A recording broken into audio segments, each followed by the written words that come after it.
même tes questions, tes interrogations. Dieu connaît les questions que tu peux te poser. Alléluia. Amen. Ce soir, j'ai envie de parler à quelqu'un, toutefois pas moi, l'Esprit de Dieu parle à quelqu'un qui est fatigué. Fatigué, qui se pose des questions. Je suis enfant de Dieu, oui ou non? Pourquoi les choses ne changent pas?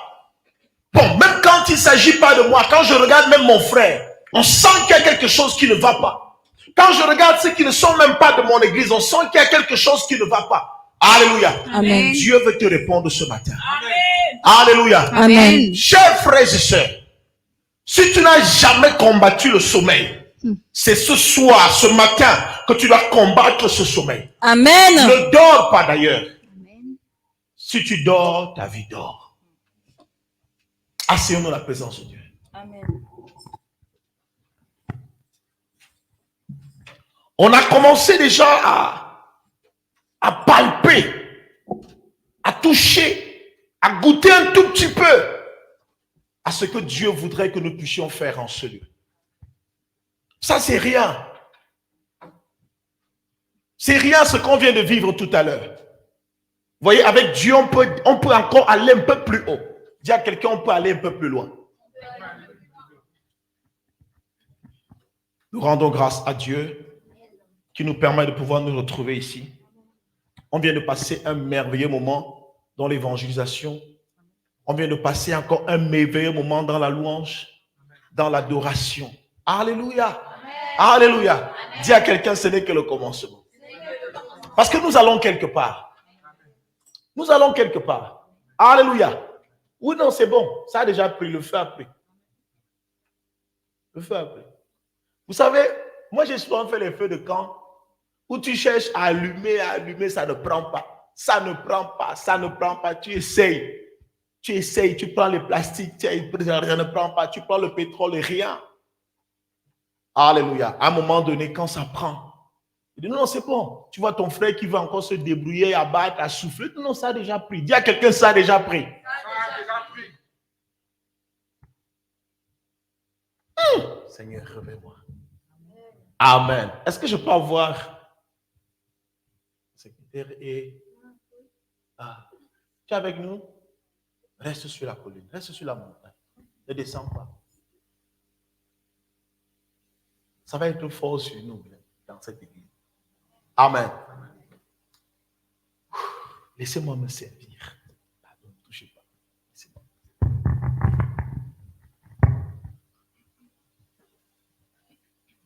Qui a ressenti quelque chose ce matin?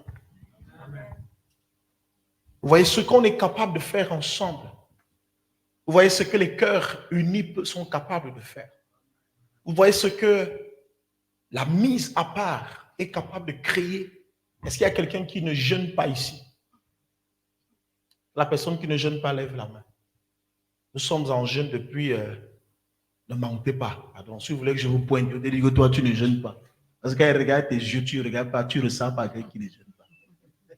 Est-ce que vous voulez mentir aux Saint-Esprit? Qui ne jeûne pas?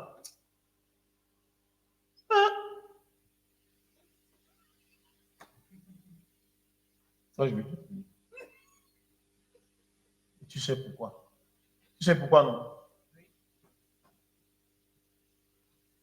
A dit tu jeûnes? Hein? Donc, ouais, que tu dis sous la chaise là, c'est quoi? Tu réponds souvent ouais, la tête comme ça. Cette fois, c'est ouais. Ouais. D'accord, gloire à Dieu. Qui ne jeûne pas ici?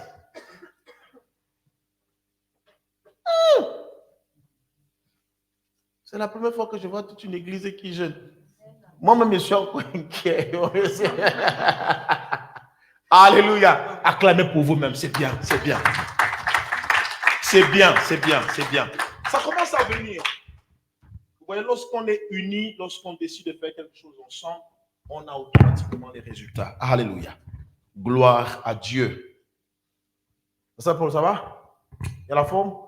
La journée a été? Ça va. Dieu contrôle. Il est sur le trône.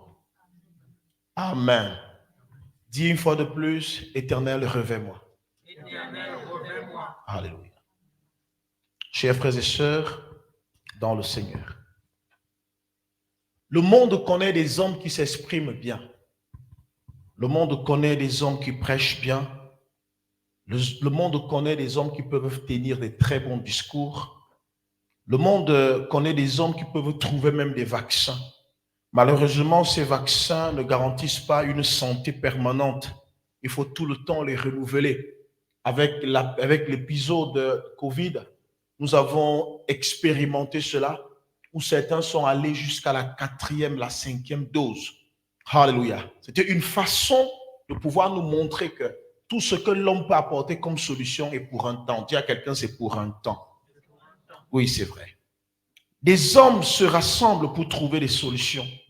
Des hommes se livrent à la drogue, au sexe, à l'alcool, au tabac pour assouvir un certain besoin. Oui, ils veulent combler un certain manque. C'est exactement à ce niveau que l'Église doit véritablement prendre le relais. Lorsque les hommes ont cherché toutes les solutions, lorsque les hommes se sont battus à pouvoir trouver la solution à leurs problèmes, c'est là où l'Église doit intervenir. Pourquoi? Parce que l'Église détient un pouvoir que le monde n'a pas. Il y a des choses qu'on enseigne dans les écoles, il y a des choses qu'on enseigne dans les facultés, il y a des choses qu'on peut recevoir dans les universités, mais il y a aussi certaines qu'on ne peut pas trouver à ces endroits. Il y a une chose que le diplôme ne peut pas te donner. Il y a une chose que les scientifiques ne peuvent pas te donner. Il y a une chose que la robotique ne peut pas te donner. Il y a une chose que la nanotechnologie ne peut pas te donner, mais que Dieu seul est capable de pouvoir nous donner. C'est en ce temps-là où l'Église doit prendre conscience que nous avons quelque chose. Malheureusement, ce qui se passe, c'est qu'au moment où le monde est en train de courir, au moment où les hommes sont en train de chercher la solution, l'Église aussi cherche la solution. Quelle confusion! Quelle confusion! Parfois, tu es camarade avec une amie, camarade de classe, tu es un collègue de service. Pendant qu'il se plaint de foirage, toi aussi te plains de foirage. Pendant qu'il se plaint de l'hypertension, toi aussi te plains d'hypertension. Pendant que ça ne va pas dans sa vie, toi aussi tu dis, chez moi c'est pire. Heureusement, tu as la chance que ce collègue-là ne sache pas que Dieu t'a investi dans certains pouvoirs. C'est ce qui te sauve, sinon il se moquerait de toi tous les jours. Il a été dit, toi aussi. L'Église aussi. Le commun des mortels ne sait pas que l'Église peut manquer de certaines choses. Alléluia. Parce qu'il n'en était point ici au commencement. Alléluia. Lorsque les hommes cherchaient les solutions, on disait allons voir le voyant. Allons vers le voyant. Allons vers le prophète parce qu'il nous dira exactement ce qu'il doit faire. Et lorsqu'ils allaient vers le voyant, quand ils allaient vers le prophète, amen, ils avaient la solution à leurs problèmes. Mais aujourd'hui, est-ce que l'Église détient encore la solution à nos problèmes? Ne sommes-nous pas fatigués de prier? Ne sommes-nous pas fatigués d'aller à l'église? Ne sommes-nous pas fatigués de prêcher? Ne sommes-nous pas fatigués d'aller aux campagnes d'évangélisation? Combien de personnes sont essoufflées ici? Combien de personnes sont déjà fatiguées? Ça fait 10 ans que je vais à l'église. Les choses ne changent pas. Les choses sont au même niveau. Rien n'évolue. Qui a déjà vécu cela ici? Qui a déjà vécu cela ici? Parfois, tout le monde ici a vécu ce qu'on appelle vulgairement le burn-out. Tu ne sais plus quoi faire. Tu as déjà tout essayé. Ah oui, tu as tout essayé. Tu es aussi foiré qu'un mondain. Tu es aussi endetté qu'un mondain. Les gens te rencontrent et leur vie ne change pas. Les gens viennent dans ton église, ils entendent les mêmes prédications. Ça, nous sommes déjà fatigués, pasteur. Depuis 15 ans, j'entends la même chose. Dis à quelqu'un,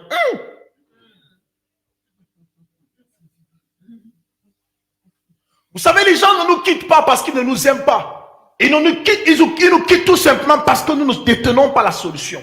Les gens nous abandonnent parce qu'ils commencent à se lasser et à se fatiguer à notre présence.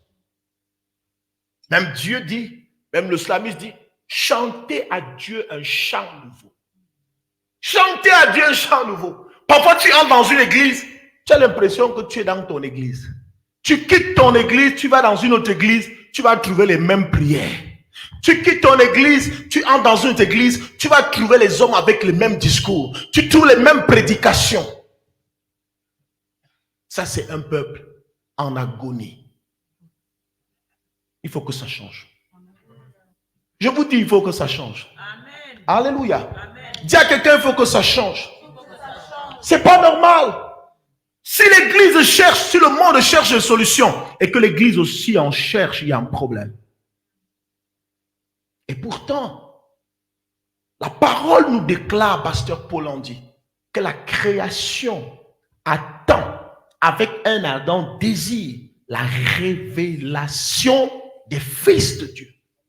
La grande question ici, pourquoi la création peut attendre la révélation des fils de Dieu? Mais qu'est-ce que les fils de Dieu ont de particulier au point où toute la création peut les attendre? Dis à quelqu'un, mais qu'est-ce que tu as, ma fille, au point où toute la création t'attend? Quand on parle de la création, on parle de tout ce qui existe, pas seulement les humains. Même les chiens t'attendent. Quand on parle de la création, prophétesse, même les serpents t'attendent.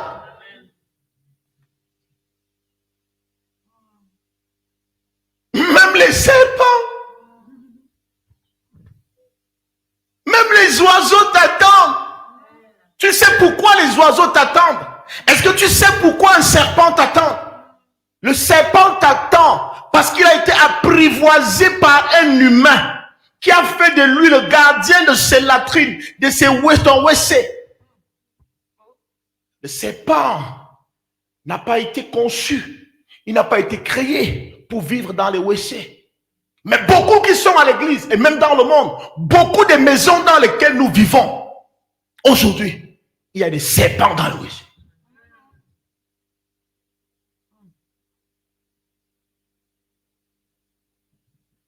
Je vois les gens qui rient. On sent que vous ne voyagez pas. Même la télé, vous ne regardez pas. Vous n'êtes pas au courant de ce qui se passe autour de vous. Vous ne connaissez pas quand on parle de totem. Vous croyez que le totem, c'est quoi? C'est un morceau de bois? Non. C'est un être vivant.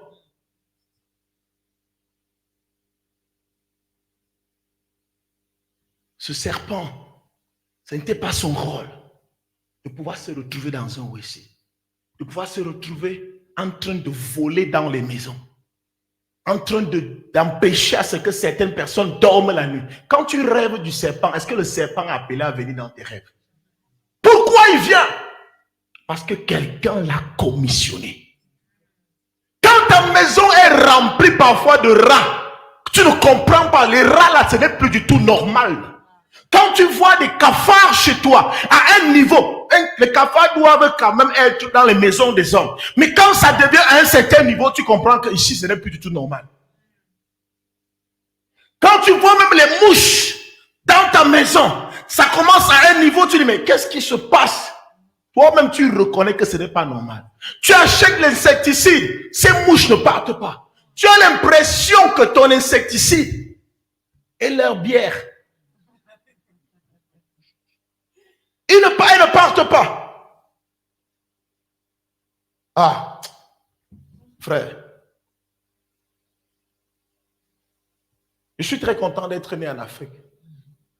Parce que là-bas, j'ai vu des phénomènes, j'ai vu des choses qui m'ont permis de grandir. Ah oui! Je vous dis, là où tu vois un rat qui te tutoie, il te regarde comme ça.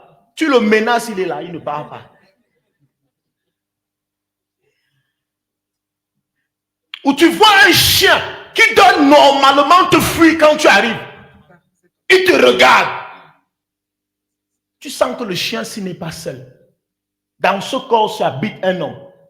Dans ce corps habite un esprit humain. Chers frères et sœurs, vous devez savoir une chose.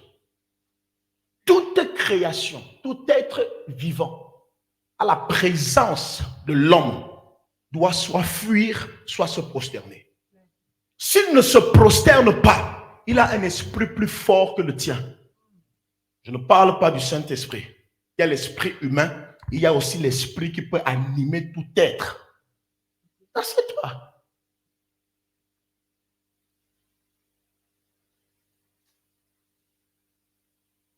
Mais, alors ce serpent, il ne sait pas comment se libérer. Lorsque le tigre est devenu le totem de quelqu'un, au point il détruit toute une famille, il détruit tout un village, toute une ville. Chers frères et sœurs,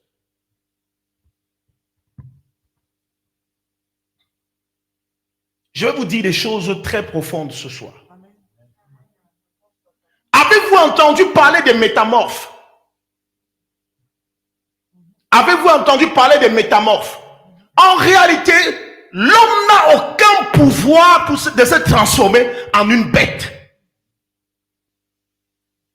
Mais s'il est capable de se transformer en une bête, c'est tout simplement parce qu'il se sert d'une bête, alléluia, qu'il a apprivoisée.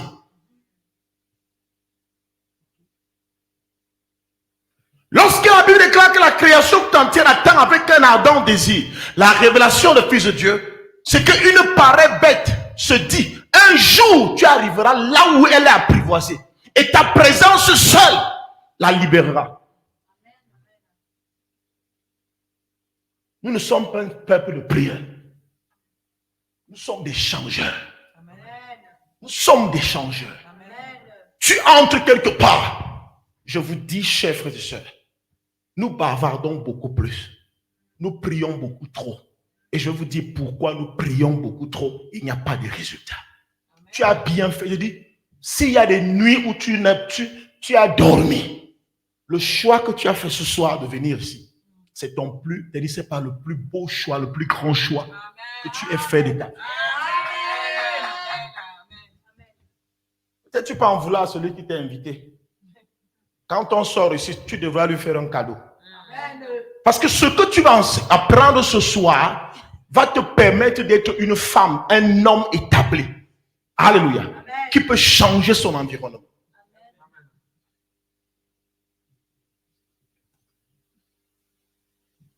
Il y a des tribus qui utilisent la tortue comme un totem, qui utilisent l'escargot comme un totem, qui utilisent le crabe comme un totem, qui utilisent le serpent comme un totem. Bref, sachez que tout ce qui existe comme bête, comme animal, est utilisé comme un totem. C'est pourquoi tu peux être chez toi, une mouche te pique tout simplement. Ce n'est pas une mouche ordinaire. Et ça devient une gangrène. On te coupe le bras. Pourquoi vous vivez dans un rêve, hein? Touche ton voisin, dis réveille-toi.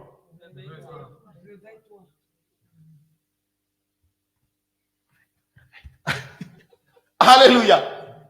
Vous vivez dans un rêve. Vous n'avez pas encore compris que nous sommes en guerre.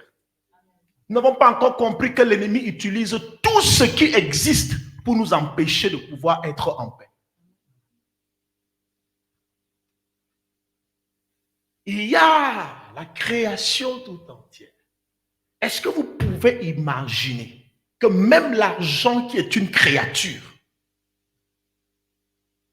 même l'argent qui est une créature, soupire à être libéré? La première question, tu imagines combien d'heures tu travailles par jour? Combien d'heures tu travailles par mois? Alléluia. Pourquoi tu n'as pas l'argent? Pourquoi tu n'as pas l'argent? Pourquoi toi-même tu estimes que vu le travail que tu fais, tu n'es pas bien payé? Et pourquoi tu n'es pas bien payé? Je te dis pourquoi tu n'es pas bien payé. Parce que ce que tu dois avoir est détenu par des poches qui ne devraient pas l'avoir. Ton argent se trouve dans les poches de quelqu'un d'autre. Ta paix se trouve dans les poches de quelqu'un d'autre. Pourquoi tu n'as pas d'enfant? Ton enfant se retrouve dans les entrailles d'une autre femme.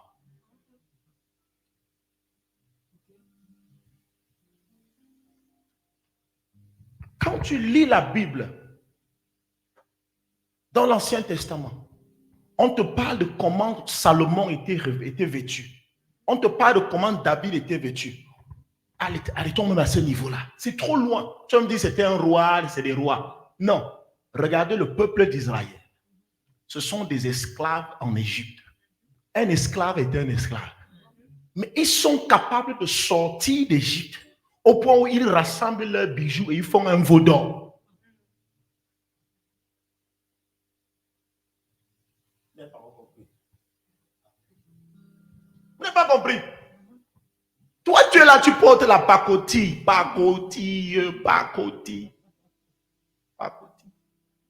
Le jour où tu portes une chaîne en or, tu la présentes à tout le monde. Et ils étaient capables de se dépouiller de leurs chaînes, de leurs bijoux. Faire un veau en or. Frère, pour faire un veau en or qui a cette dimension-ci, vous pouvez imaginer combien de bijoux est-ce qu'il faut rassembler. Mais ils ont fait un géant. Un gigantesque veau en or. Ça veut dire qu'ils avaient les moyens. Ils avaient des richesses. Ils avaient de l'or. À leur époque. Amen. Est-ce que vous comprenez là où je vous amène? Amen. Si un esclave, ils avaient ces choses-là. Nous, libres. Vous savez, en fait, vous devez comprendre. On n'est pas libre parce qu'on marche. Et on n'est pas esclave parce qu'on est dans une prison. Parce que tu es enfermé dans 4 murs. Tu peux marcher dans la rue, mais tu es enfermé. Ah. Oui. Tu peux marcher, faire tout ce que les hommes font, mais tu es enchaîné. Tu fais des enfants, mais ces enfants même deviennent tes propres problèmes dans la maison. Ah oui. Tu trouves un travail. Ce travail devient la source de tes problèmes. Pourquoi? Parce qu'il y a un monde qui contrôle toutes choses. Chers frères et sœurs, c'est pourquoi, même dans les maisons des gens qui font des pratiques bizarres, on trouve de l'or, on trouve des diamants. Ils ont de l'argent, mais leur argent, c'est pour faire des sacrifices humains. C'est pour vendre de la drogue. Imaginez, ils ont de l'argent, mais ils utilisent cet argent pour des mauvaises causes. Toi, tu as besoin d'argent pour même donner à manger aux orphelins. Tu n'en as pas. Voilà la raison pour laquelle l'argent qui se trouve entre les mains d'un rosicrucien peut pleurer et attendre ton arrivée afin que tu le libères. J'ai envie d'être dans la poche de Rabbi. Je me mets dans la poche de Wenda. Parce que Wenda m'utilisera pour les bonnes causes. Malheureusement, je suis dans les poches d'un rosicrucien qui m'utilise à acheter les ossements humains. Voilà pourquoi la création tout entière attend avec un ardent désir la révélation du Fils de Dieu. Même toute création soupire au salut. Soupire au salut. Le salut, c'est pas seulement pour toi. Qui me libérera d'ici? Qui? Chaque fois qu'on me sort, c'est pour acheter les choses. C'est pour la prostitution. C'est pour sponsoriser les réseaux de drogue. Or, il y a quelque part, j'aimerais être là, un argent qui est utilisé pour nourrir les orphelins, pour aider les veuves. Imaginez-vous, comment est-ce que nous souffrons? Pour l'évangélisation, on cherche l'argent. Mais ceux qui vendent les organes humains ont de l'argent. Comment l'argent ne va pas soupirer à être libre? Comment? Je sais, si moi en tant que diamant, je me retrouve sur le doigt.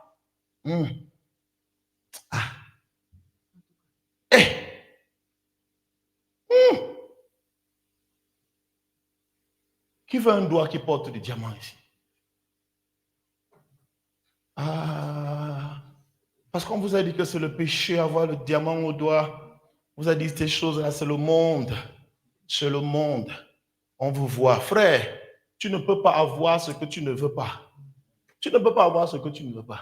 Il dit pas que Dieu va me donner quand il voudra. Il ne voudra pas. On donne à celui qui demande. Et on ouvre à celui qui frappe. Si tu ne demandes pas, tu n'auras pas. Frère, Il y a une Rolls Royce qui est garée quelque part, qui soupire, qui soupire. Il dit, il vient quand? Il vient me chercher quand? Il te guette. Il te voit seulement dans le marché des occasions là-bas. Il dit, je vais venir quand? Il vient quand? Il guette. Il dit, lequel viendra me sauver? Lequel? Qui viendra me sauver? Papa Donatien vient quand? Il danse encore.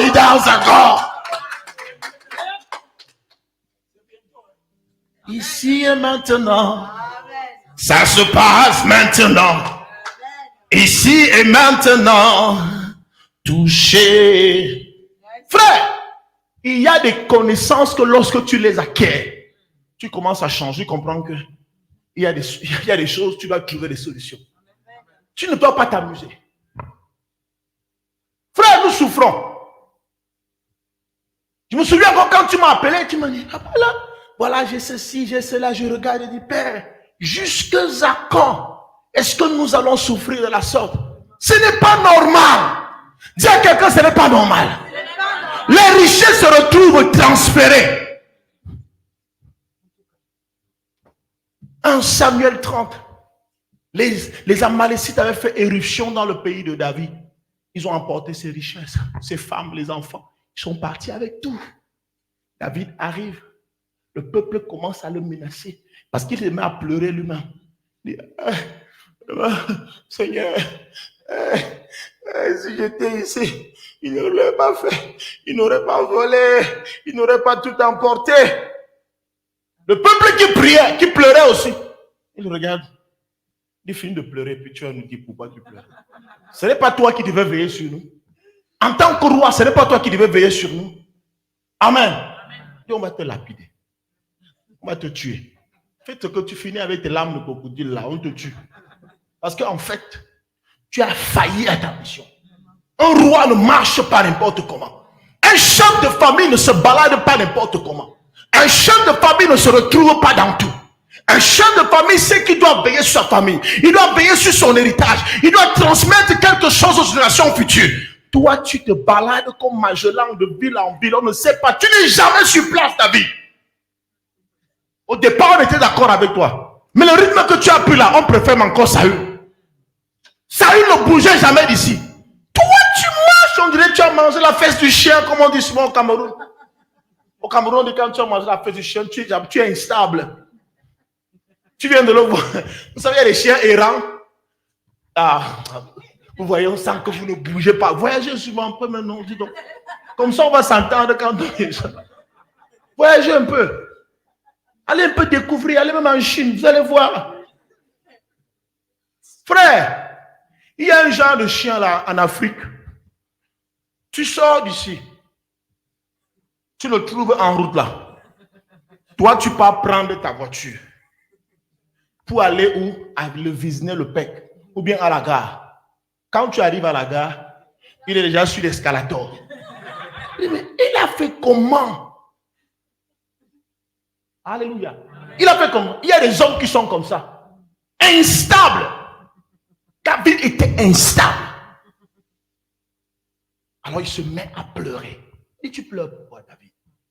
Et quand il s'est rendu compte que tout le monde le menaçait du regard, David déclare qu'il prit conscience.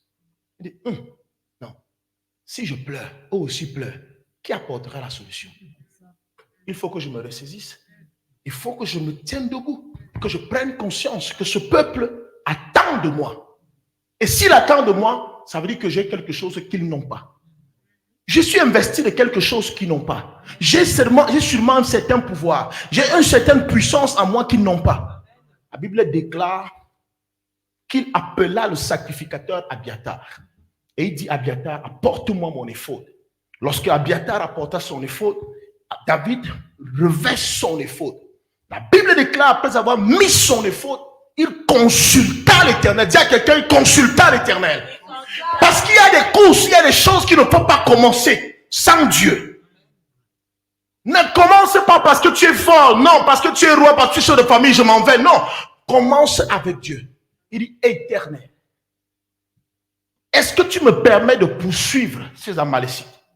La Bible déclare, Dieu lui dit, poursuis. Il dit, poursuivre ne suffit pas. Est-ce que tu me rassures que je vais les rattraper? Il dit, oui, vas-y, poursuis, tu vas les rattraper. Il dit, même les rattraper ne suffit pas.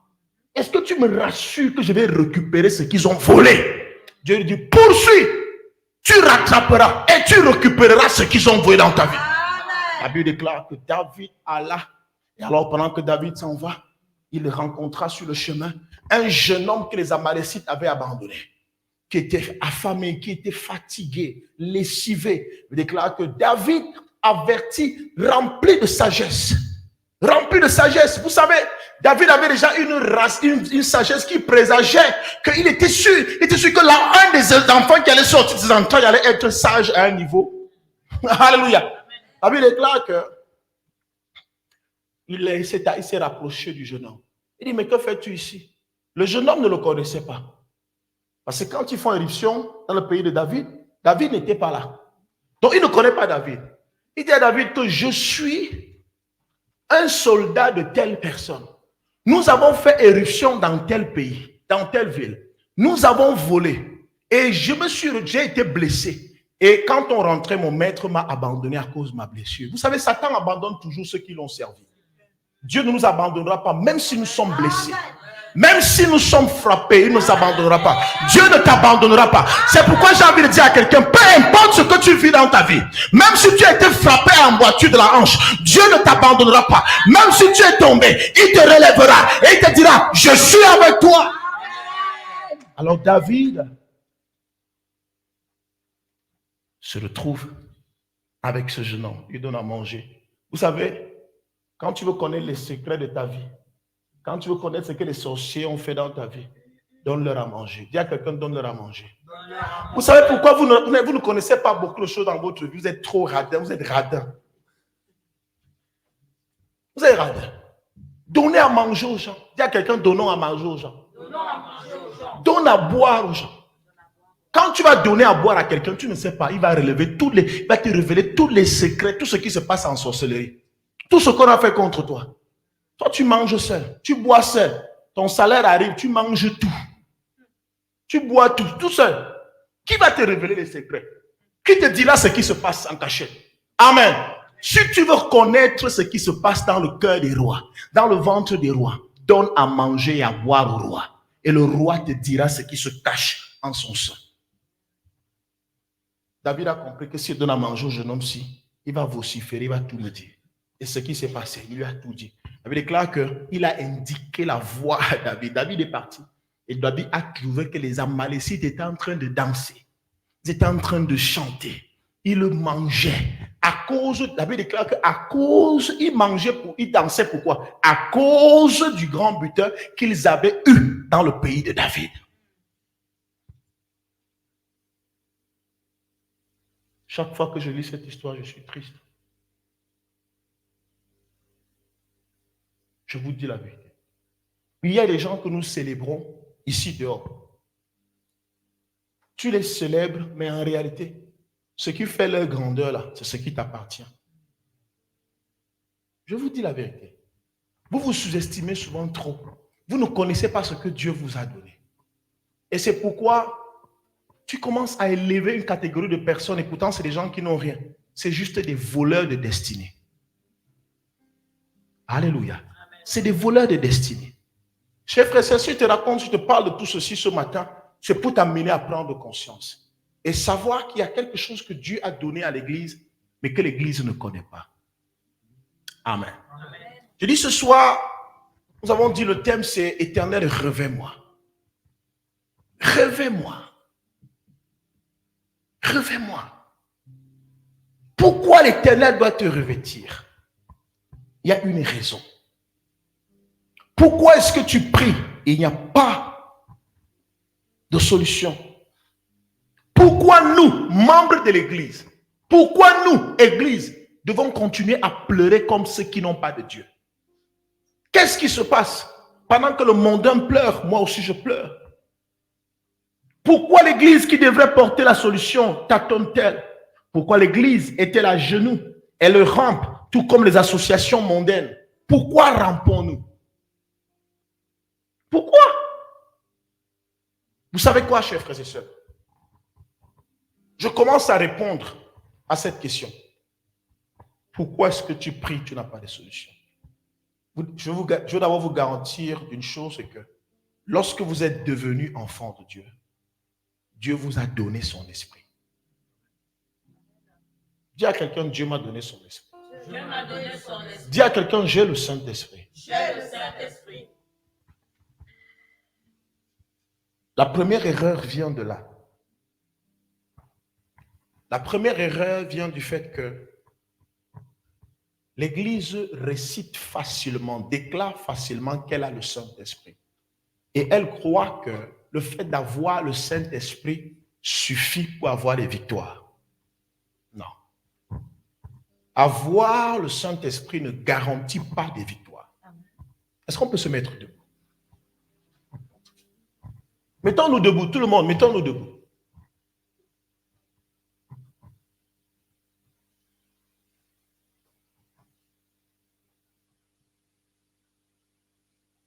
Chers frères et sœurs, vous aimez votre vie, vous aimez la vie que vous vivez aujourd'hui là.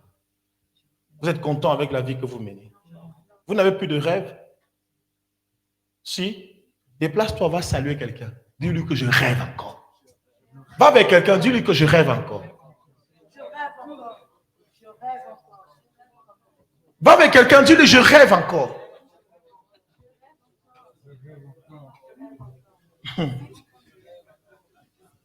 Bon. Je rêve encore. Parce que c'est encore possible, Pasteur Paul, on dit. Je rêve encore. Je rêve encore. Rêve encore. Rêve encore. Je rêve encore, champion. Je rêve encore. Je rêve encore. Je rêve encore. Yes. Je rêve encore. Je rêve encore. Je rêve encore. Je rêve encore. Je rêve encore. Je rêve encore. Je rêve encore, Rabbi. Je rêve encore. Je rêve encore, ma fille. Bon. Réveillez-vous. Arrêtez de rêver. Venez vous asseoir maintenant. Asseyez-vous. Asseyons-nous, on va s'asseoir. Prenons place et vous en prêtez. Alléluia. Prophétesse, je rêve encore.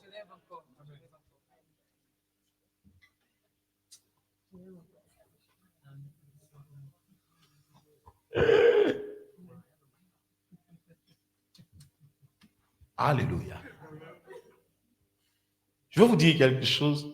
C'est beau que vous rêviez. Mais rêver ne suffit pas. Parce que pendant que tu rêves, on peut vider ta maison. Là, je ne parle pas du rêve qui est rattaché, qui est relié à un sommeil. Je parle d'un rêve qui est une vision.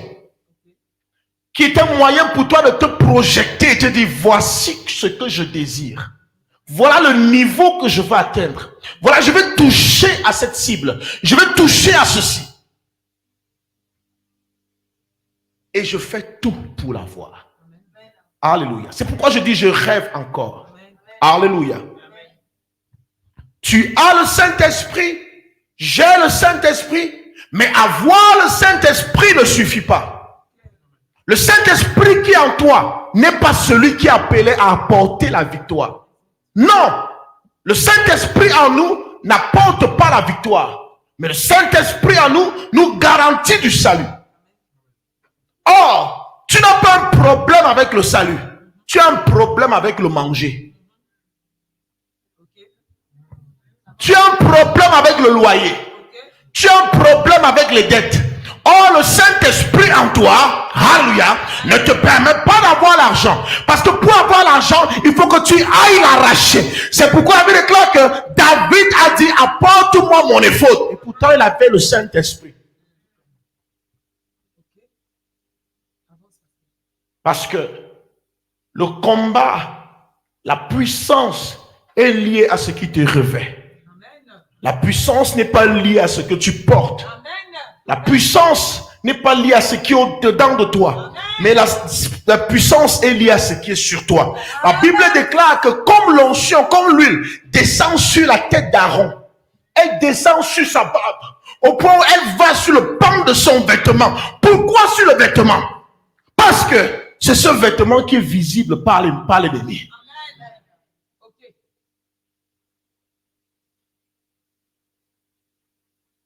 On va quand même lire. Jusque dit, oh, pasteur, lis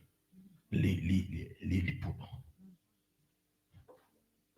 Vous savez, le Saint-Esprit qui est en toi te garantit du salut. Je peux te dire une chose, tu as le salut. Si tu meurs maintenant, tu vas au paradis. Acclame pour toi-même.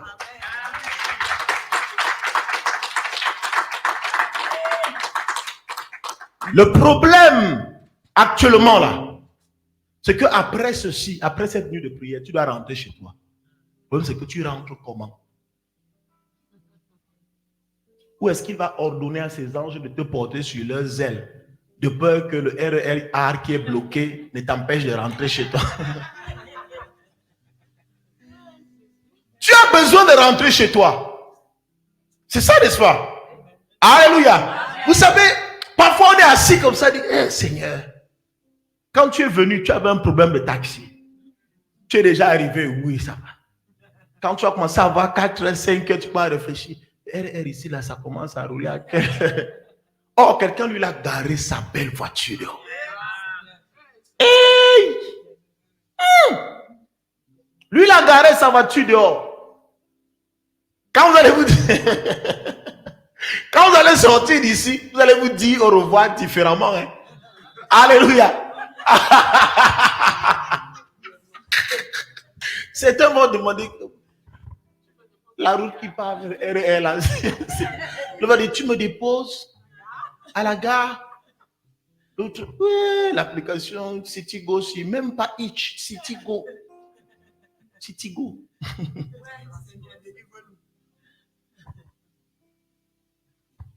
C'est ça ton problème. C'est là le problème. C'est là le problème. Nous sommes à la fin du mois. Bientôt, tu vas commencer à payer les loyers. Tu vas perdre le sommeil. Tu vas commencer à payer les factures. Tu vas perdre le sommeil. C'est là ton problème. Ton problème, tu es sauvé. Oui. Maintenant que tu es sauvé, tu payes ton loyer comment? Ou tu diras à ton bailleur que Jésus a payé sur la croix.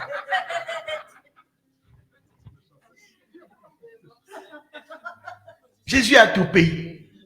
Jésus a tout payé, il est le même. Jésus a tout payé, il est le même. Je vais danser, je vais l'acclamer. Tu finis de l'acclamer. Après, tu manges quoi? Nos enfants doivent aller dans les meilleures écoles. Mais c'est avec quel argent? Quel argent? Je voyais encore une école en Suisse. Vous savez, c'est la Suisse qui a les écoles les plus chères au monde. Hein? 150 000 € l'année. Ah, c'est pour apprendre quoi? C'est pour apprendre quoi?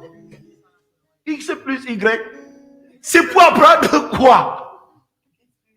C'est pour apprendre quoi? Et c'est vrai que nos enfants doivent partir dans de telles écoles. Mais où est l'argent? On est là à rafistoler parce qu'on n'a pas d'argent. Alléluia. Dieu dit quelque chose, chers frères et sœurs. Je peux nous amener peut-être à rigoler qu'elle est en train de le faire, mais je voudrais tirer ton attention. C'est que nous sommes dans les véritables problèmes. Il y a, vous savez, nous avons des églises aujourd'hui, nous voulons même attirer les gens dans nos églises. Mais nos églises ne donnent pas envie. Nos églises ne donnent pas envie. La sono n'est pas bien, les chaises font mal au dos, et tout ça fait mal. Chers frères et sœurs, tout ça, il nous faut des moyens. Mais comment on fait pour avoir les moyens? Oh Dieu, ce que nous oublions, c'est que Dieu nous a donné un moyen d'avoir les moyens. Excusez-moi la redondance. Dieu nous a donné un moyen, une occasion, il a donné quelque chose à l'église pour que l'église ne manque de rien. Mais seulement, l'église n'en fait pas usage. Alors nous nous contentons d'avoir le Saint-Esprit en nous. Or, le Saint-Esprit nous garantit seulement du salut. Mais voici ce que nous devons avoir.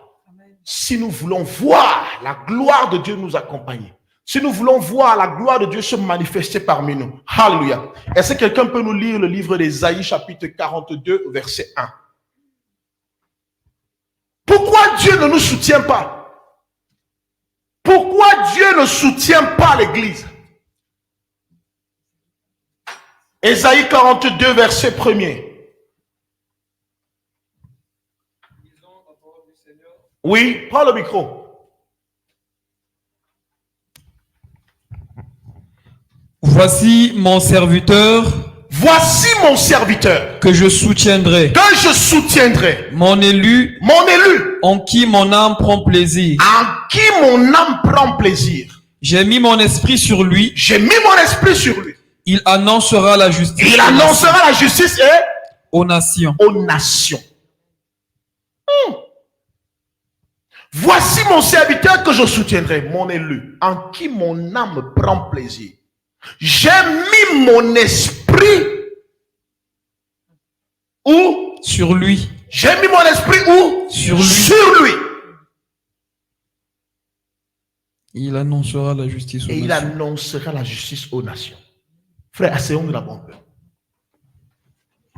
J'ai commencé à dire que lorsque nous avons accepté Jésus comme notre Seigneur et Sauveur personnel, alléluia, qu'est-ce que Dieu a fait? Dieu nous a donné son esprit.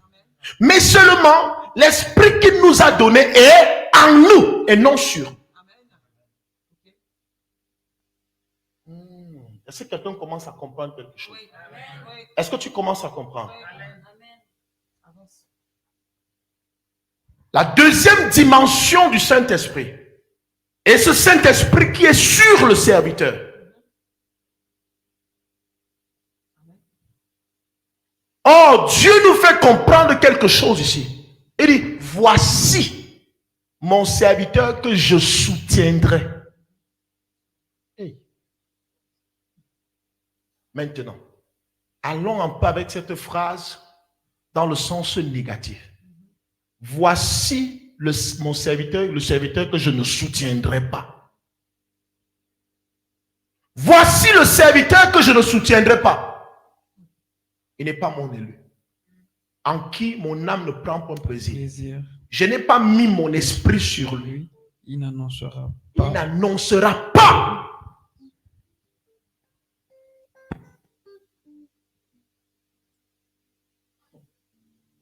Dieu même fait la différence entre le serviteur en qui il a mis son esprit et celui en qui il a mis il a déposé l'esprit au-dessus.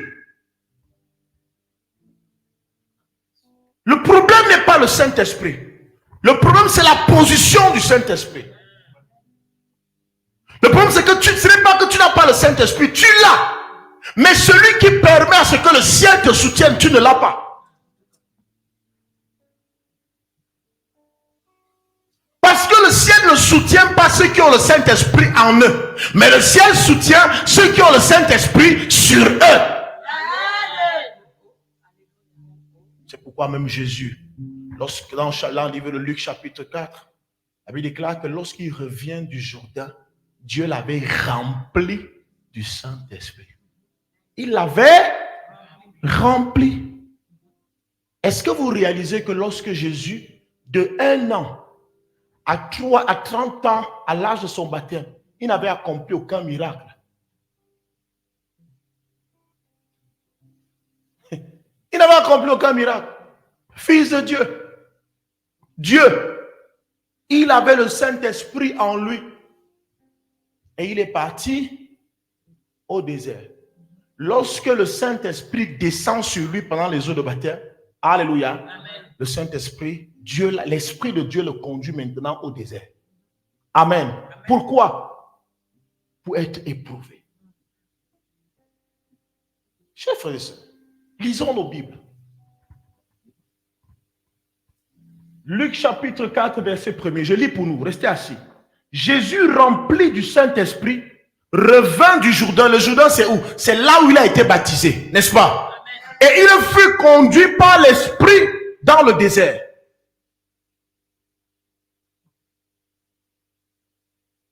En fait, l'Esprit, le Saint-Esprit qui est en toi, alléluia, amen, a un seul chemin, a une seule destination, c'est te conduire au désert. Les combats que tu as actuellement, c'est parce que tu as le Saint-Esprit en toi.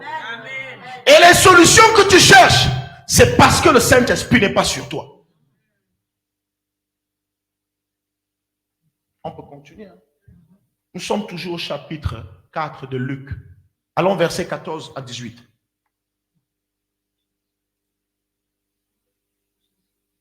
Allons-y, quelqu'un peut lire.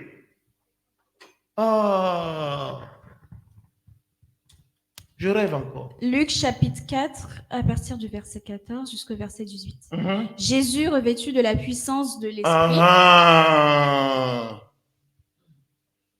Le même Jésus. Chapitre 4, verset 1er. Alléluia. Amen. Jésus, Revêtu. rempli du Saint-Esprit. Je suis au verset 1. Écoutons, nous sommes dans le même chapitre. Jésus, rempli du Saint-Esprit, alléluia, revint du Jourdain et il fut conduit par l'Esprit dans le désert. Maintenant, verset 14 du même chapitre, lui, Jésus, Revêtu de la revêtu de quoi? De la puissance de l'Esprit. De la puissance. Donc ça veut dire que le mec a déjà le Saint-Esprit à 2 dimensions. Il l'a en lui. Celui qu'il a reçu quand il revenait du Jourdain. Vous voyez, quand il part, il ne fait aucun combat parce qu'il est en lui. Il part. Maintenant, il va au désert. Maintenant, quand il rentre du désert, on dit maintenant qu'il est revêtu. Ça ne veut pas dire que le Saint-Esprit qui était en lui est sorti. Non! Celui qui était en lui est là. Mais il y a une autre couverture qu'on lui a donnée. Il est maintenant sur lui. Il est maintenant revêtu. C'est maintenant un manteau. C'est maintenant une veste. C'est maintenant une combinaison. Oui. Retourna en Galilée et sa en renommée Galilée. se répandit dans tous les pays d'alentour. Oh mon Dieu. Quand il partait, il n'y avait pas de renommée. Maintenant, quand il rentre, parce qu'il est revêtu, sa renommée commence maintenant à parcourir les villes. On sent que ce monsieur-ci n'est plus simple. Ce n'est plus celui qu'on a vu au Jourdain. Ce n'est plus celui avec qui on a grandi ici. Quelque chose s'est passé dans sa vie. Mais qu'est-ce qui s'est passé? En fait, il a été revêtu.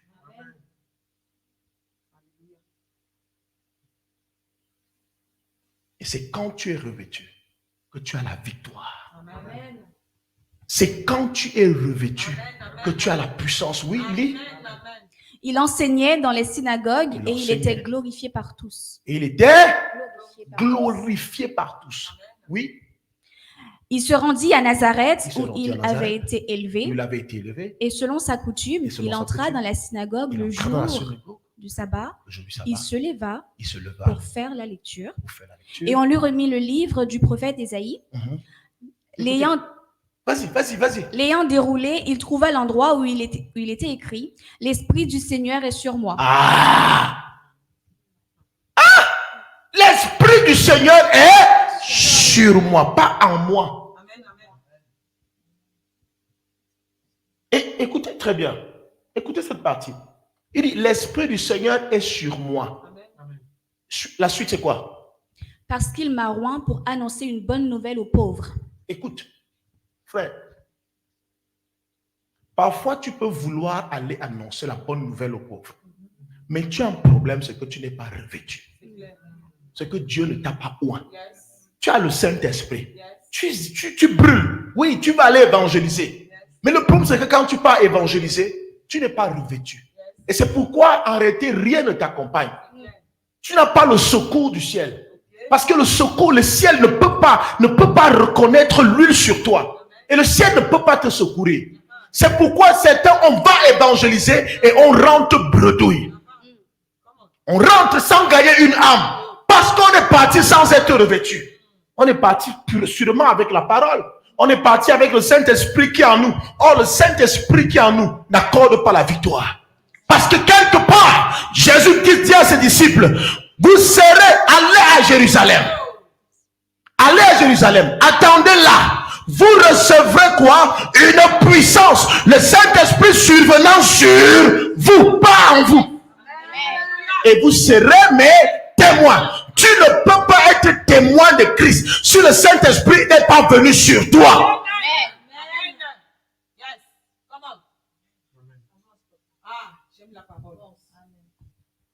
peux pas. Il y a des victoires que tu ne peux pas. Tu es sur l'échec, pas parce que tu ne sais pas prier, mais parce que en fait, tu pries sans être revêtu.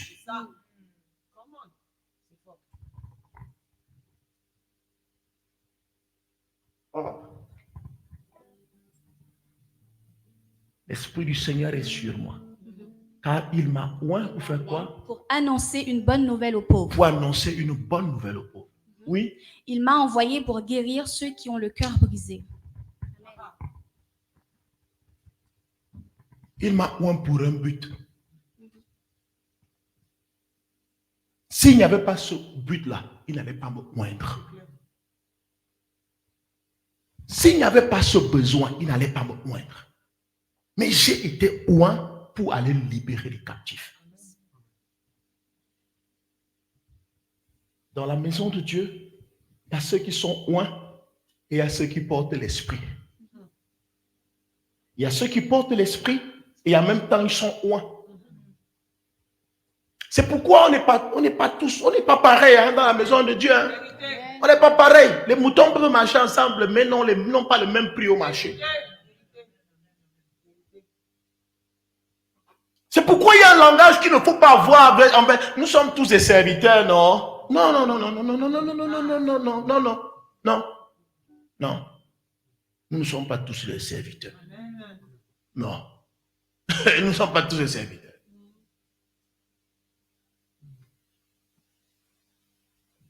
Le problème, c'est que Jésus est en train d'enseigner aux serviteurs. Mais il vient rappeler aux serviteurs. Il entre au temple. On lui donne le rouleau. Le rouleau que les sacrificateurs lisaient. Le rouleau que les sages de l'église lisaient. Le rouleau que les pasteurs lisaient. Il leur rappelle que bon, on est tous des serviteurs d'abord. Mais sachez une chose. C'est que moi, j'ai été oint. L'Esprit du Seigneur est sur moi. Vous avez le Saint, vous avez aussi l'Esprit du Seigneur, mais il est en vous. Il n'est pas sur vous. Donc, calmez-vous. J'ai été oint pour libérer les captifs. Et ces premiers captifs que je dois libérer, c'est vous là. Parce qu'il y a quelque chose qui vous manque. Amen. Mes chers frères et sœurs, voilà là où vient notre mort. Voilà là où vient notre mort, cher pasteur. Chers serviteurs de Dieu, chers enfants de Dieu, voilà là où viennent nos difficultés. Voilà là où vient notre échec. Frère, récite la Bible comme tu veux. Si Dieu ne t'accompagne pas, c'est un problème d'accompagnement. Dieu doit t'accompagner. S'il ne t'accompagne pas, frère, parle en langue. Parler en langue, c'est rien. Et les visions, c'est rien. Tu n'auras rien. Prophétise, tu n'auras rien. Le véritable problème donc de l'église, c'est celui-là. C'est que l'église n'est pas revêtue. Et l'église fait de grandes choses. Or, en face, c'est une affaire d'huile, c'est une affaire d'onction. Tu n'es pas loin. Tu n'es pas loin. Je ne parle pas de tu t'es mis à genoux, on a fait une cérémonie, on t'a versé l'huile sur la tête. Ça, c'est rien, ce n'est pas l'huile là. Ce n'est pas l'huile là. Parce que la véritable onction, alléluia, la véritable onction cherche le cœur. Amen. Et l'huile reste sur les cheveux. Mais l'onction va chercher le cœur. Malheureusement, ton cœur n'est pas présent. Donc, il ne peut pas accueillir cette onction-là. Donc, l'onction va chercher ton cœur et ne trouve pas. L'huile reste sur tes cheveux.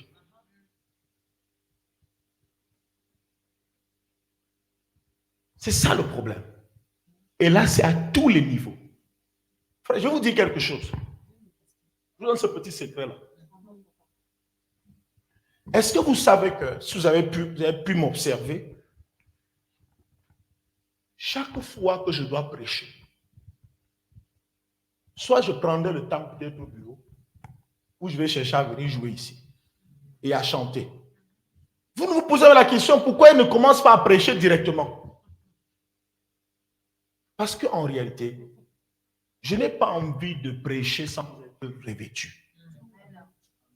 Parce que ce que vous devez savoir, c'est que le revêtement n'est pas permanent.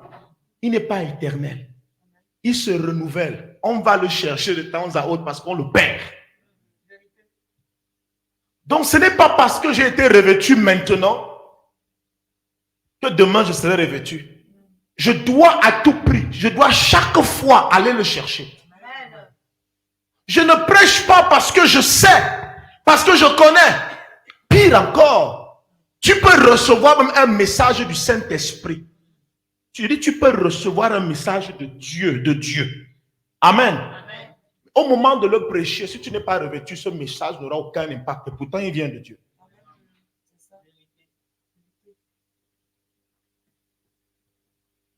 La question, c'est est-ce que tu es revêtu? Tu es enfant de Dieu, mais est-ce que tu es revêtu? C'est là le problème. Tu veux le soutien du ciel, que les anges descendent. Est-ce que tu as même besoin de les invoquer? Dès que tu es revêtu, les anges descendent. Ils savent qu'ils reconnaissent le vêtement que tu portes. Amen. Et ils t'accompagnent. Amen. Mais vous recevrez une puissance, le Saint-Esprit survenant sur vous. Et vous serez mes témoins. Tant que vous n'avez pas reçu le Saint-Esprit qui survient sur vous, vous ne serez pas mes témoins. Parce que, en fait, vous devez recevoir la puissance. Le revêtement, c'est la puissance. C'est la puissance. Dis à quelqu'un, c'est la puissance. Dis à quelqu'un, j'ai besoin d'être puissant. Parce que là dehors, c'est une affaire de puissance. C'est une affaire de puissance. Seules les puissants s'en sortent. Si tu n'es pas puissant, tu seras pasteur, tu seras prophète, mais tu n'auras aucune victoire. Frère, lorsque le Saint-Esprit, lorsque Dieu m'a révélé ce message, je dis, ça doit changer. Ça doit changer. Je dois prêcher étant revêtu. Je dois chanter étant revêtu. Et ce soir, dès que j'ai chanté un peu revêtu comme ça, j'ai entendu les cris dans la maison. C'est le revêtement qui fait cela. Ce n'est pas la belle mélodie. Ce n'est pas la belle voix. Non, c'est le revêtement. Voilà ce qui fera la différence. On n'aura pas besoin de crier sur les gens, taper les fronts, taper ceci. C'est que le message, c'est que l'ombre de Paul ou de Pierre peut guérir les malades parce qu'il est revêtu.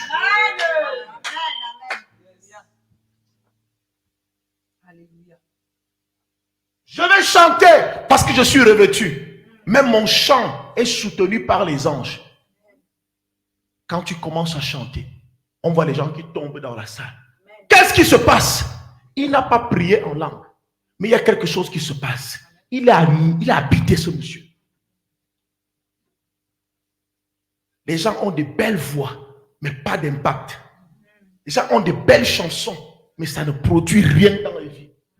On va à l'église, on retourne tel que nous sommes venus. Parce que ceux qui sont au-devant de nous ne sont pas revêtus. Mais pourtant, ils récitent bien la Bible. Ils connaissent tout ce qui est dans la Bible. Ils peuvent te citer des versets bibliques. Oh, le diable s'en fout de ça. Si le monde n'envie pas ce que nous avons échoué. Oui, on doit nous envier. Quand tu rencontres un Rosicrucien comme ça, tu dis, moi je suis à la huitième loge. Mais qu'est-ce que toi tu as qui fait que tu brilles comme ça?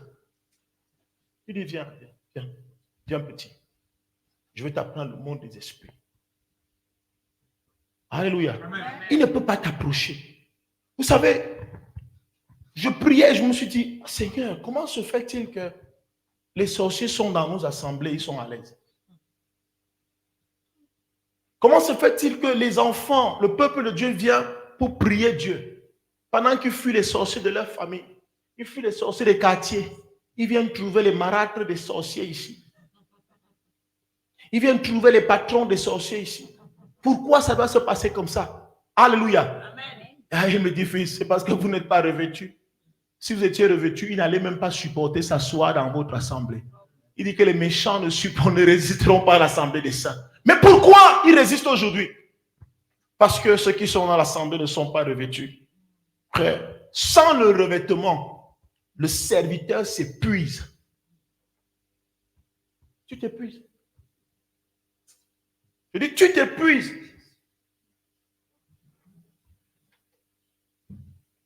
Est-ce que quelqu'un est béni ce matin? Amen. Je dis, nous sommes venus à la nuit du revêtement. Amen. Éternel, revêt-moi. Revêt-moi.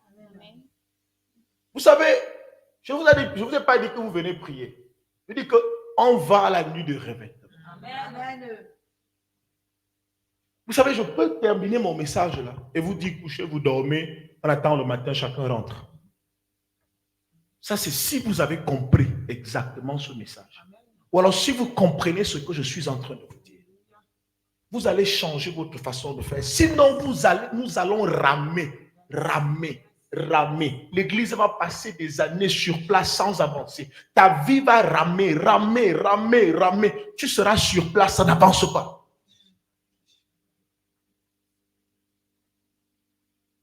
Et c'est là où Dieu me dit, ici il y a un problème. Le problème, ce n'est pas que je ne veux pas vous revêtir, mais je ne veux pas vous vêtir. Le problème que j'ai avec vous, c'est que vous ne me connaissez pas. Le problème que j'ai avec vous, c'est qu'il n'y a pas d'intimité entre vous et moi. Il y a des choses que je ne peux pas vous communiquer. Pour que je vous revête, vous êtes trop agité. Vous êtes trop agité. Vous courez trop. Vous courez trop dans la maison. Imagine, tu es un enfant, tu veux changer sa couche. Et là, il court. Tu vas d'abord chercher à l'arrêter. Pardon, arrête-toi. Pour que je t'habille. Non, cours. On est prêt à aller faire les services sans être revêtu. Et quand on rentre avec les pleurs. On est prêt à aller prêcher chez les gens. Prêcher dans les églises. 10 personnes acclament, tu es content. Mais quel impact que tu as eu dans leur vie? Quel impact tu as eu? Tu es prêt à aller prier pour les gens. Tu peux pas mouiller les têtes des gens avec de l'huile d'olive pour rien. Et tu rentres là, on se moque de l'église.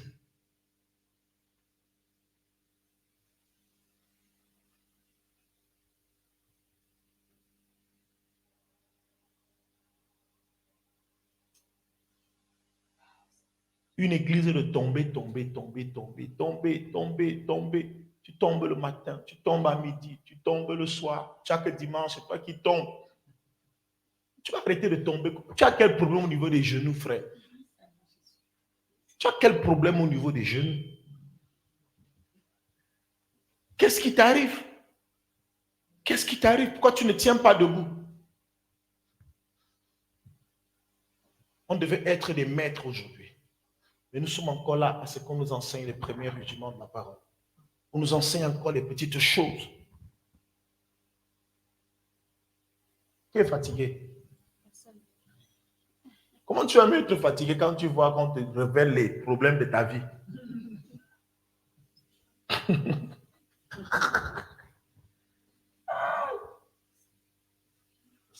Quand j'ai reçu ce message, j'ai commencé à pleurer.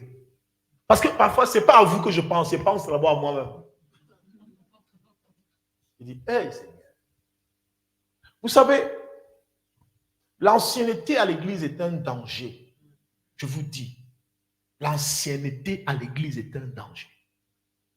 Quand on cesse d'être enfant à l'église, c'est un danger. Quand on devient vieux à l'église, je dis pas, je parle pas en âge. Je parle genre, tu as fait 10 ans à l'église, 20 ans à l'église, 30 ans à l'église. À un moment donné, plus rien ne t'excite. Rien, c'est fini. On prêche. Oh, ça c'est un message que j'ai suivi en 76.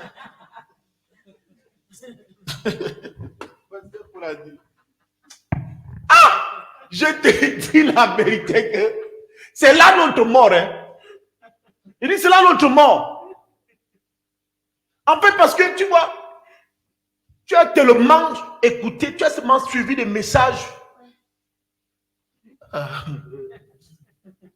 Ça, c'est Papa Paul Enenche qui avait prêché ça. Ça, c'est Kakou Sévérin qui avait prêché le message. Ça, c'est le message à dire là-bas. Là. Ça, en fait, tu vas te rendre compte que les vieillards, les anciens dans l'église, ils connaissent le nom de tous les prédicateurs. Mais en fait, ils n'ont jamais rien appliqué dans leur vie et ça a marché. Rien ne marche. Ils connaissent, mais rien ne marche. C'est que le gars a vieilli. Il a besoin du renouvellement. Le renouvellement. Tu as besoin du renouvellement. Amen. Tu dois retourner à zéro, recommence. Amen. Tu ne vis plus Dieu. Tu ne l'entends plus. Et tu ne t'inquiètes pas. Tu dis des choses qui sont vraies. Mais elles ne sont surtout pas vraies dans ta vie. Mais ce que tu dis est vrai. Parce que c'est l'expérience qui parle. Vous savez, là où je suis capable de mélanger 18 messages. Tu ne sauras même pas. Parce qu'à un moment donné, parfois c'est elle qui connaît. Mais je dis, tu as donné 3 messages. Tu as mélangé 3 messages. Et dit que, la femme, Seigneur, tu ne peux pas me donner une autre femme. Elle connaît tous mes messages. Elle dit, chérie, là, tu as fait 3 messages. Et là, tu comprends que tu commences à devenir ancien. C'est pas bon, c'est pas bon. Je vous dis la vérité. Ne perdez jamais votre caractère d'enfant. Amen. Ne perdez jamais votre innocence. Vous devez toujours avoir cette soif. C'est encore beau de courir dans la maison de votre père. Courez, courez, soyez enfant. Soyez jeune, restez jeune dans la tête. Restez enfant dans la tête. Amen. Restez enfant pour soupirer à grandir. Amen. Une fois que tu trouves que tu es déjà grand, fin de la croissance, tu n'évolues plus. On te parle même des choses comme ça. Tu dis, c'est rien, tu vas revenir dimanche, on va encore prêcher autre chose, il n'y a pas de problème. Et tu vas toujours vouloir que le pasteur prie sur toi. Or, une personne qui se pose des questions, se dit, qu'est-ce que je dois faire? Il faut que je m'arrête. Vous allez vous rendre compte que lorsque j'ai reçu ce message, même notre jeûne qu'on faisait, j'ai changé l'orientation de ce jeûne. Ah oui. Ah oui. Non, parce que je ne vais pas attendre parce que non, le jeûne est déjà arrêté. Non. Le jeûne est là pour que Dieu nous amène à comprendre ce nombre de choses. S'il est venu me parler, je change automatiquement. Pourquoi je vais attendre? Je commence à pleurer devant Dieu. Père, pardonne-moi. Pardonne-moi. Il me dit, fils, tu vas entendre ma voix. Le véritable problème, c'est que ça ne commence pas par l'entendre, l'écoute de ma voix. La première des choses, il faut que tu me cherches. Il dit, et avant même de me chercher, il faut que tu m'aimes. Est-ce que tu m'aimes? Parce que quand tu aimes, tu cherches. Et quand tu as aimé, tu cherches, tu finis par trouver. Et quand tu trouves l'être aimé ou la chose aimée, tu veux rester à côté de ce que tu aimes.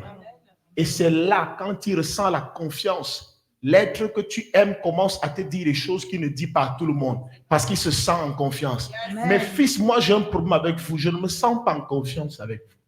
Parce que je n'ai pas l'impression que vous m'aimez. Je ne peux pas vous dire certaines choses. Vous ne m'aimez pas. Tu ne m'aimes pas.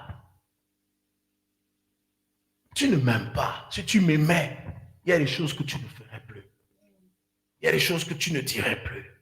Si tu m'aimais véritablement, est-ce que tu m'aimes? Cherche-moi. Cherche-moi. Cherche-moi. C'est quand tu vas me chercher, je vais t'amener là où je suis. Et là, face à face, je te parlerai. Moïse n'a pas demandé la gloire à Dieu. Mais le fait qu'il soit dans la présence de Dieu, il a reçu la gloire. Amen. Et il n'a pas eu besoin de dire au peuple que Dieu l'a glorifié. Quand il est redescendu de la montagne, tout le monde a su que Moïse avait changé. Le problème avec nous, c'est que nous, on commence à chercher la gloire sans chercher celui qui donne la gloire. Dans la présence de Dieu, on acquiert la gloire.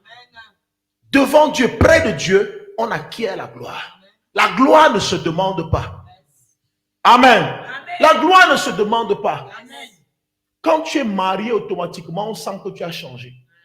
Même les ongles que tu ne taillais pas, on sent que tes ongles commencent à être taillés. On sent que le type a trouvé une femme.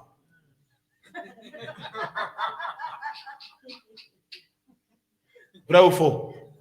Je vous dis qu'il y a des garçons qui ne taillent pas les ongles. Mais dès qu'il se marie, dès qu'il a une femme, la femme commence à tailler les ongles. Éveille!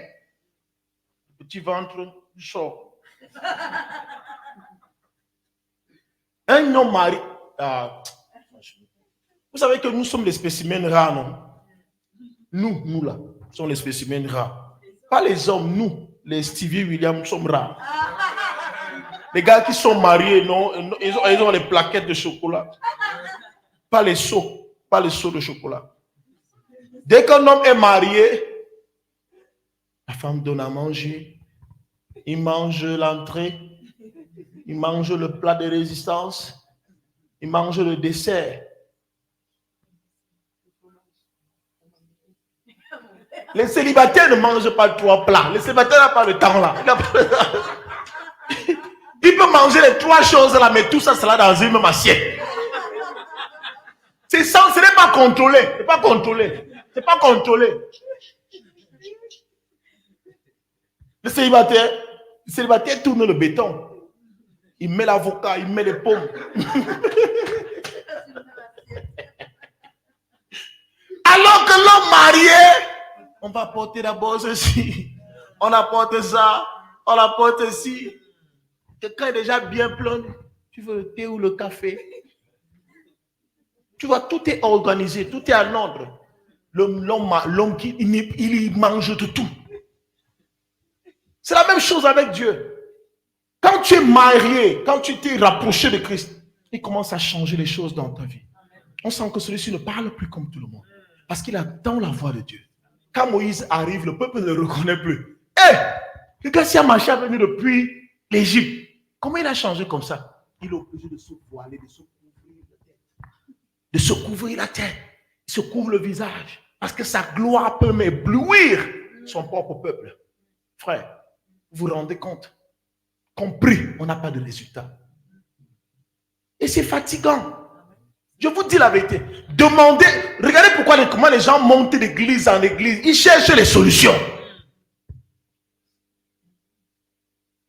En une année, tu fais 4 églises. Une année, tu fais ça comment? On ne peut pas blâmer une telle personne. Elle cherche la solution. Alléluia. Chers frères et sœurs, je peux vous garantir d'une chose.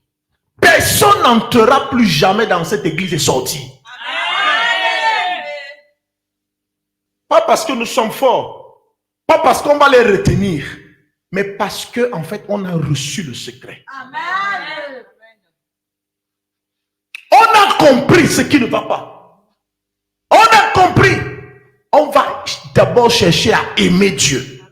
Dis à quelqu'un, je vais d'abord chercher à aimer Dieu. Les problèmes, c'est rien, c'est rien. Je ne pense plus à l'argent. Je cherche d'abord à aimer Dieu. Je cherche d'abord sa présence.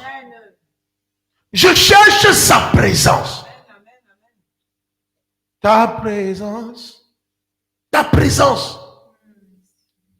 La présence de Dieu est ce qu'il nous faut. Et le revêtement va suivre.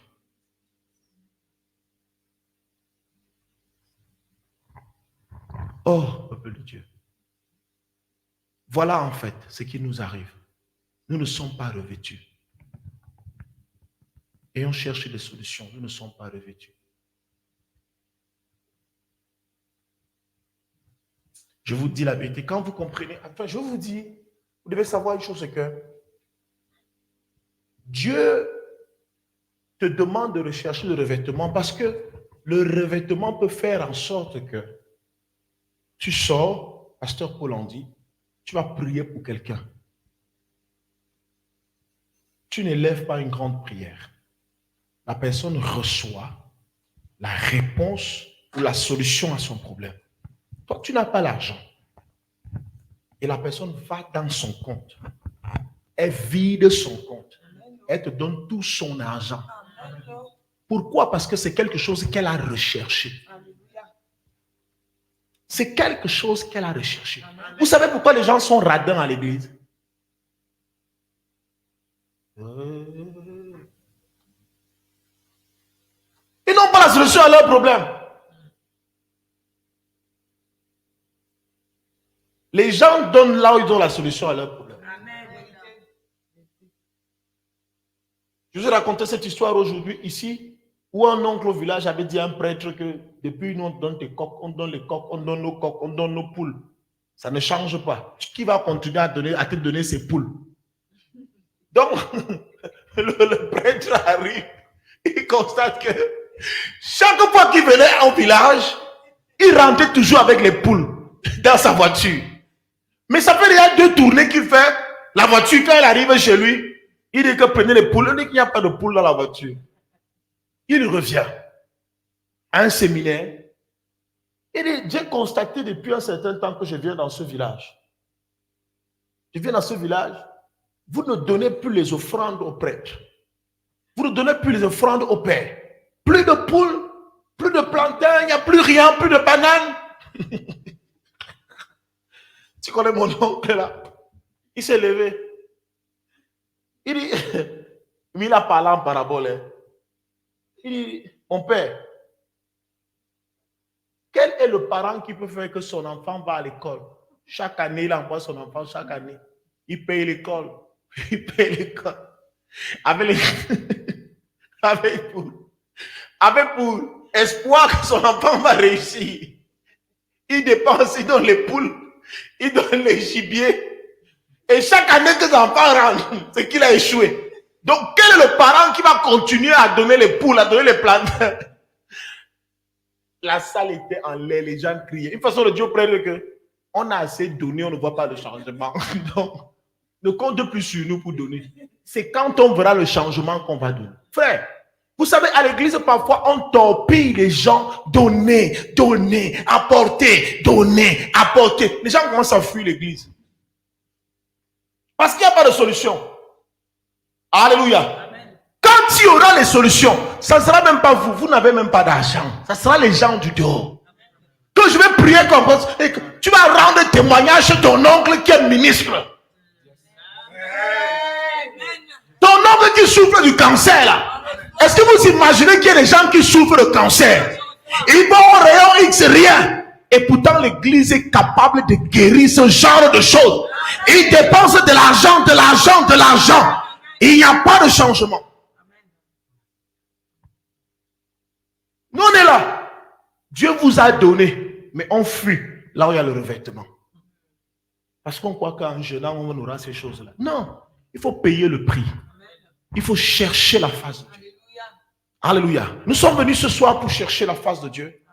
Nous sommes venus ce soir pour chercher le revêtement. Frère, il n'y a pas que le pasteur seul qui doit prier pour les malades. Il n'y a pas que le pasteur seul qui doit changer les... Toi-même, tu es l'extension de la main du pasteur. Tu es l'extension, le prolongement de la main du pasteur. Là où tu es dans ton quartier, tu dois faire que lorsque tu passes, on dit que hey, la petite fille ci n'est pas simple. Même dans ton école.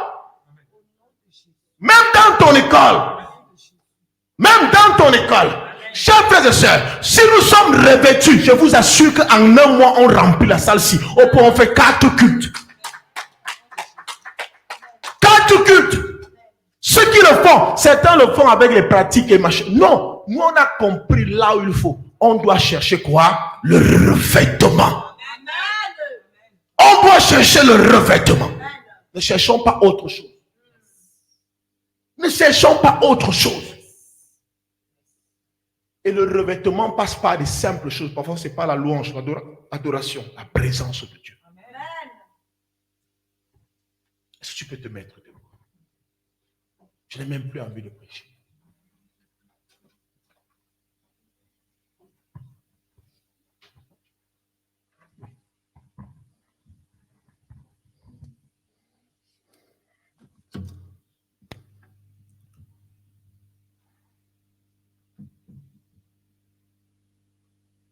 Nous allons passer à la phase où nous allons nous humilier devant Dieu.